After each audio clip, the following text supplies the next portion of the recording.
Hey everyone, so today is day 3 of Mageblood from scratch. I must say today was a pretty fun day. In terms of money making, nothing really changed from yesterday. We pretty much did the same exact thing. But in terms of builds, my build has gotten substantially stronger since you last saw me yesterday. So why don't we quickly talk about farming, since that's the shortest part of all this, and then we can get into gear right after. So in terms of farming, the only real major change today was I was able to save up a div and buy a void stone for myself. Again, since I already have my void stones unlocked, I decided that I must pay a divine per void stone I want to unlock. So I just farmed up a divine, swapped it over, and then I was able to finally use a void stone. Because of this, I was able to start using elevated compasses. Specifically, I was buying the ones that gave you 2 additional essences per map, and it gave a 50% chance for them to be corrupted. That's along with a little bit of changing in my tree. All I really did was just remove all the shapings, since all the map sustain is kind of pointless. Since 1, we're doing tier 1 maps, so we don't need chance of higher tiers, and 2, I'm just buying all my maps, so again, it becomes pretty irrelevant, so I got rid of all those points. I also changed the pathing here. Since the elevated sextant is giving me a 50% chance for remnant corruption, that's more than enough, and with these 2 for 70%, it's actually kind of eating into profits, because typically about 20 to 30% chance is more than enough to sustain all of your own remnants of corruption. But with a 70% chance, it's actually making it so I can't really corrupt most of the essences, which does make me lose money not being able to get the super expensive one. So I pathed on the left to get more essences. I also picked up the small node here for even more essences on the monsters that I do get. And then I picked up all the blocking. I'm literally just running through my maps. I'm only there to collect the essences and I just immediately leave. So blocking all content just means I get more essences.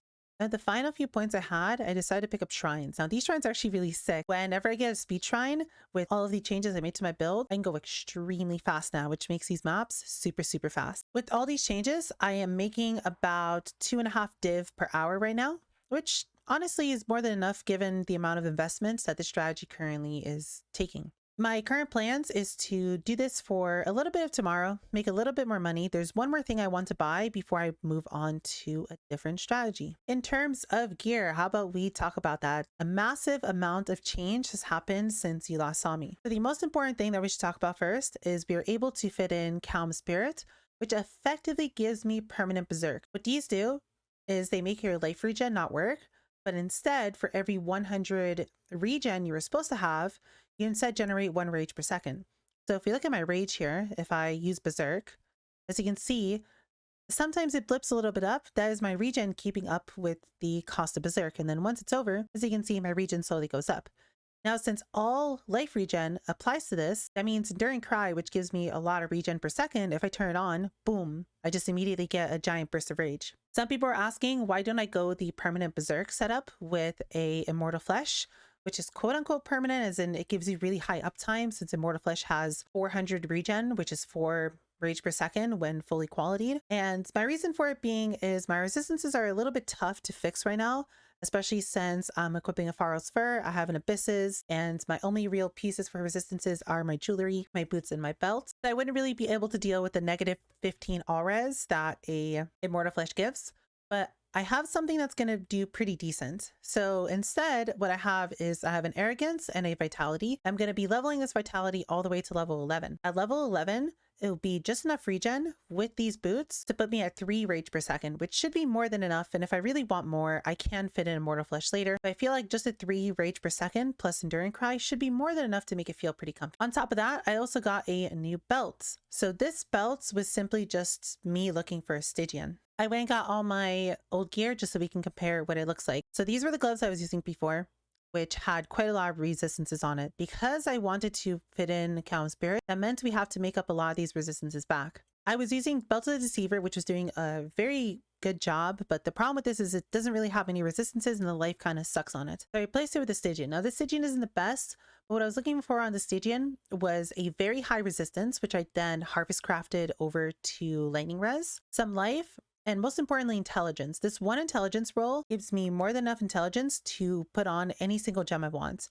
The most I would need, for example, a level 21 conch effect is 114 int. So we're well over any sort of int requirement we need. And realistically, now that I upgrade some other gear, I could probably remove that int roll off of this and get another suffix on there. This belt is doing the job that it needs to do. I believe it was about 50C for it, which is fair considering this is tier 1 life, a very high int roll and tier 1 lightning resistance. The ES is kind of useless. The armor's kind of nice, but not that relevant. And the flask effect duration, I guess, is a bonus on top of all of it. I also replaced my old corrupting blood jewel. Now this used to go right here. I know this is an empty jewel socket, but this is going to be the first thing I replace tomorrow. So I didn't really feel like there was a need to get anything. I guess I could just put this in here for now. It doesn't hurt. But eventually this will be replaced as well. What I want to do is I want to get a Watcher's Eye with Impales last longer during Pride. And I also want to fit Pride into this build through a Divine Blessing, Inspiration, Anomalous Increased Duration setup, which should hopefully make the Pride cost so little mana that with a little bit of extra reservation, I should have enough mana to be able to turn on. Pride plus the Watcher's Impale should be about a 30% DPS increase. And with that, I'll feel comfortable taking off Abysses without losing too much damage, since Abysses is quite a large portion of my damage right now. I would like to fit in Devoto's Devotion since I'm just currently looking to gather as much speed as possible. My damage is more than enough for actually almost a 2 million damage now, which is kind of nice considering we started today at about 800k. So losing about 30% of it, which will be made up, is more than fine for me considering I'll get about 25% movement speed from Devoto's Devotion, which is substantially more important. I also replaced my chest plate, which I think is pretty self-explanatory, and we got a Farrell's Fur.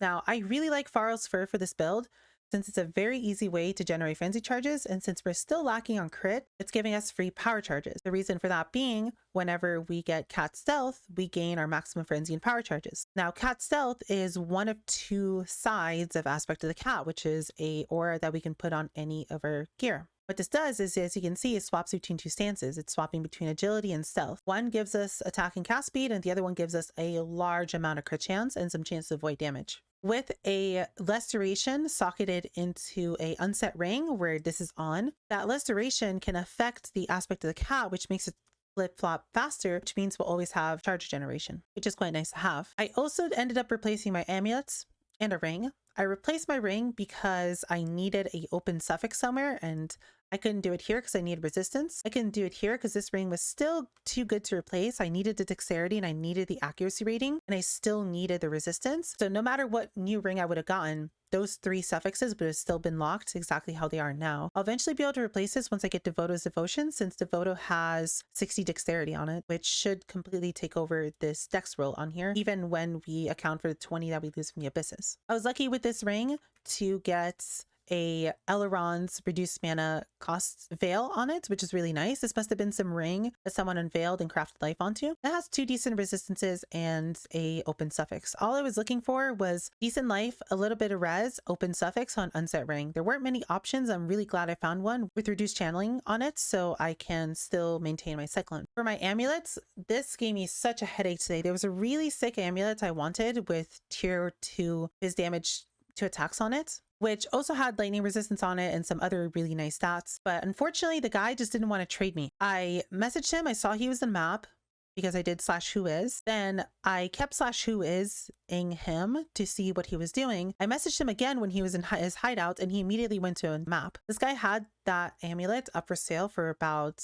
3 days now, I think, at 150C, and he just straight up refused to sell it to me no matter how much I asked him to. He just completely ignored me, which was really annoying, kind of annoyed me. But I got this one, and then we just put Fatal Blade on it, which was a little bit annoying since I needed a tainted oil to be able to do that, but it's okay. This one's nice too. I basically needed a lot of resistances and a very specific amount of intelligence and dexterity to be able to still use Paradoxica and to still have my intelligence fixed, since my old amulets had quite a lot of intelligence on it too. Basically, I looked to get this amulet, but ever so slightly better with a decent amount of life and a lot more resistance. Last thing I replaced was my Cyclone. I got a Divergent Cyclone, and what this all quality does is it makes the 30% less movement speed of Cyclone become 25% less movement speed.